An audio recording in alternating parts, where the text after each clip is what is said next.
ഇന്നത്തെ വീഡിയോ എന്ന് പറഞ്ഞാൽ നമ്മൾ പോപ്പ് ഫ്രെയിം എങ്ങനെയാണ് എഡിറ്റ് ചെയ്യുന്നത് നോക്കണം. ഇത് ഫുൾ ട്യൂട്ടോറിയൽ ആയിട്ടുണ്ട്. ഞാൻ ക്ലിയർ ആയിട്ട് പറഞ്ഞുതരാം. നിങ്ങൾ നന്നായിട്ട് ശ്രദ്ധിക്കണമെങ്കിൽ നിങ്ങൾക്ക് അത് പെട്ടെന്ന് ചെയ്തെടുക്കാവുന്നതേ ഉള്ളൂ കേട്ടോ.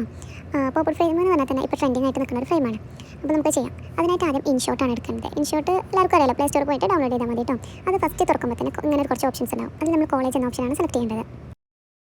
നെക്സ്റ്റ് ആയിട്ട് 4 ഓപ്ഷൻസ് വരും. അതിൽ നമ്മൾ ഗ്രിഡ് എന്ന ഓപ്ഷൻ സെലക്ട് ചെയ്യും. ഗ്രിഡിന് ശേഷം ഈ ആപ്പിൻ്റെ ഗാലറിയിലോട്ടാണ് പോകുക കേട്ടോ. അതിനുശേഷം നമുക്ക് ഇഷ്ടമുള്ള ഫോട്ടോസ് സെലക്ട് ചെയ്യും. മിനിമം 9 ഫോട്ടോസാണ് ഇതിൽ സെലക്ട് ചെയ്യാൻ പറ്റുക കേട്ടോ. അങ്ങനെ ഗാലറിയിൽ നമ്മൾ ഫോട്ടോസ് സെലക്ട് ചെയ്തതിന് ശേഷം ടിക്ക് മാർക്ക് കൊടുക്കുക. നെക്സ്റ്റ് ആയിട്ട് അതിൻ്റെ അടിയിൽ ലേഔട്ട് എന്നുള്ള ഓപ്ഷൻ എടുക്കുക. അതിൽ നമുക്ക് കുറേ മോഡൽസ് ഉണ്ട്. നമുക്ക് ഇഷ്ടമുള്ളത് സെലക്ട് ചെയ്യാം. അതിൽ നമ്മൾ എടുത്തിട്ടുള്ളത് സാധാ മോഡൽ തന്നെയാണ് കേട്ടോ. ഈ 9 ഫോട്ടോസും സാധാ പോലെ വരുന്ന ഒരു ലേഔട്ടാണ് നമ്മളിതിൽ സെലക്ട് ചെയ്തിട്ടുള്ളത്. നിങ്ങൾക്ക് ഇഷ്ടമുള്ള മോഡൽസ് ഇതിൽ നിന്ന് സെലക്ട് ചെയ്യാം കേട്ടോ. പിന്നെ അതേപോലെ കിരീടത്തിൻ്റെ ചിഹ്നം വന്നിട്ടുള്ളതൊന്നും നമുക്ക് എടുക്കാൻ പറ്റില്ല. അത് പേയ്മെൻറ്റ് ചെയ്തിട്ട് എടുക്കേണ്ട ഓപ്ഷൻസ് ആണ് കേട്ടോ. നെക്സ്റ്റ് ബോർഡർ എന്നുള്ള ഓപ്ഷൻ കൂടി സെലക്ട് ചെയ്യുക. അതിൽ നമുക്ക് അഡ്ജസ്റ്റ് ചെയ്യാനുള്ള 3 ഓപ്ഷൻസ് ഉണ്ട്. അതുപോലെ തന്നെ കട്ടി കൂട്ടാനും കുറക്കാനൊക്കെ പറ്റും. നമുക്ക് വേണമെങ്കിൽ അത് ചൂസ് ചെയ്യാം. എന്നിട്ട് നമ്മൾ അഡ്ജസ്റ്റ്മെൻ്റ് ഒക്കെ കഴിഞ്ഞതിന് ശേഷം നമുക്ക് ടിക്ക് മാർക്ക് കൊടുക്കാം കേട്ടോ.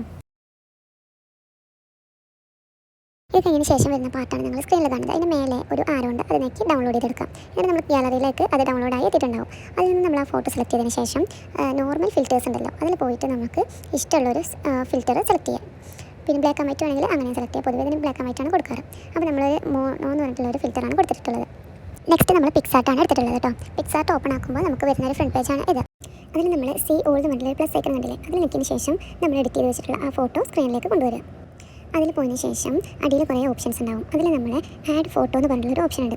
അതിൽ നമുക്ക് ഇഷ്ടപ്പെട്ട ഒരു ഫോട്ടോ ബാക്ക്ഗ്രൗണ്ട് റിമൂവ് ചെയ്തുകൊണ്ട് ഗാലറിയിൽ വെച്ചിട്ടുണ്ടാവും. അത് നമുക്ക് ഏത് ഫോട്ടോയും വേണമെങ്കിൽ സെലക്ട് ചെയ്യാം. അത് നമ്മൾ ഈ സ്ക്രീനിലേക്ക് കൊണ്ടുവന്നു അത് അഡ്ജസ്റ്റ് ചെയ്തതിന് ശേഷം അതിന് താഴെ തന്നെ ആയിട്ട് ബോർഡർ എന്ന് പറഞ്ഞിട്ടുള്ളൊരു ഓപ്ഷൻ ഉണ്ട്. അതെടുക്കുക. എന്നിട്ട് ഒപ്പാസിറ്റി അതേപോലെ എമൗണ്ട് എന്ന് പറഞ്ഞിട്ടുള്ള 2 ഓപ്ഷൻ ഉണ്ട്. അതിൽ നമുക്ക് അഡ്ജസ്റ്റ് ചെയ്യാവുന്നതാണ്. അപ്പോൾ അത്രയേ ഉള്ളൂ. എന്നിട്ട് നമ്മൾ മേലെ ഡൗൺലോഡ് ചെയ്തെടുക്കുക കേട്ടോ. അപ്പോൾ ഇത്രയാണ് നമ്മൾ പോപ്പ് ഫ്രെയിമിൻ്റെ ട്യൂട്ടോറിയൽ. അടുത്തൊരു വീഡിയോ ആയിട്ട് വരുന്നത് വരെ ബൈ.